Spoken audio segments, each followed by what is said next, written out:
बांग्लादेश, नेपाल और श्रीलंका तो बिना युद्ध के ही अखंड भारत बनेंगे। যুদ্ধ ছাড়াই কি ভারত দখল করতে যাচ্ছে নেপাল, শ্রীলঙ্কা এবং বাংলাদেশকে?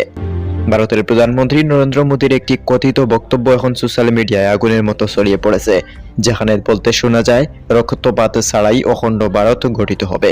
কিন্তু এই মন্তব্যের পেছনের আসল উদ্দেশ্য কি? দিল্লির এই তথাকথিত ভবিষ্যৎ পরিকল্পনা কি প্রতিবেশী রাষ্ট্রগুলোর জন্য বড় হুমকি হয়ে দাঁড়িয়েছে? সাম্প্রতিক সময়ে ভারতের নতুন সংসদ ভবনে স্থাপিত একটি প্রাচীন মানচিত্রকে কেন্দ্র করে বিতর্কের সূত্রপাত হয়, যা গেরুয়া শিবিরের কাছে অখণ্ড ভারত হিসেবে পরিচিত। এরই মধ্যে সোশ্যাল মিডিয়ায় প্রধানমন্ত্রী মোদীর একটা ভিডিও ভাইরাল হয়েছে, যা সাধারণ মানুষের মনে তীব্র উদ্বেগের জন্ম দিয়েছে। নেটিজেনদের একাংশ মনে করেছেন ভারত হয়তো অর্থনৈতিক ও রাজনৈতিক প্রভাব খাটিয়েই প্রতিবেশী দেশগুলোর সার্বভৌমত্ব কবজা করার নীল নকশা তৈরি করেছে। কিন্তু এই উত্তেজনার মাঝে আসলে সত্যিটা কি? প্রধানমন্ত্রী মোদী কি সত্যিই এমন কথা বলেছেন? আমাদের অনুসন্ধানে বেরিয়ে এসেছে এর এক চাঞ্চল্যকর তথ্য, যা পুরো বিষয়টিকে উল্টে দিয়েছে। ভিডিওটি গভীরভাবে বিশ্লেষণ করেছে বাংলাদেশ শীর্ষস্থানীয় fact checking site রোমার scanner.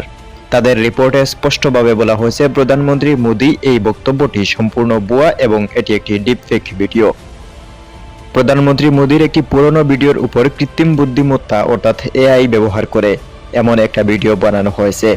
AI প্রযুক্তির মাধ্যমে তার টুটের নড়াচড়া এমনভাবে মেলানো হয়েছে যে দেখে মনে হয় তিনি আসলে এই কথাগুলো বলেছেন।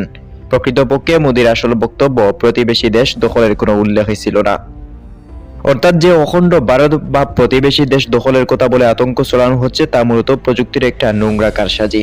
কৃত্রিম বুদ্ধিমত্তা ব্যবহার করে দুই দেশের সম্পর্কের মধ্যে ফাটল ধরাতেই এই অপচেষ্টা। তাই সোশ্যাল মিডিয়ায় কিছু দেখার পর উত্তেজিত হওয়ার আগে অবশ্যই যাচাই করে নিন। মনে রাখবেন, সব ভাইরাল ভিডিও সত্য নয়। এআই এর এই ভয়ঙ্কর অপব্যবহার নিয়ে আপনার মতামত কি? কমেন্টে আমাদের জানান। সত্যের সাথে থাকতে আমাদের ফেসবুক পেজ এবং ইউটিউব চ্যানেলটি সাবস্ক্রাইব করে সাথে থাকুন। ধন্যবাদ।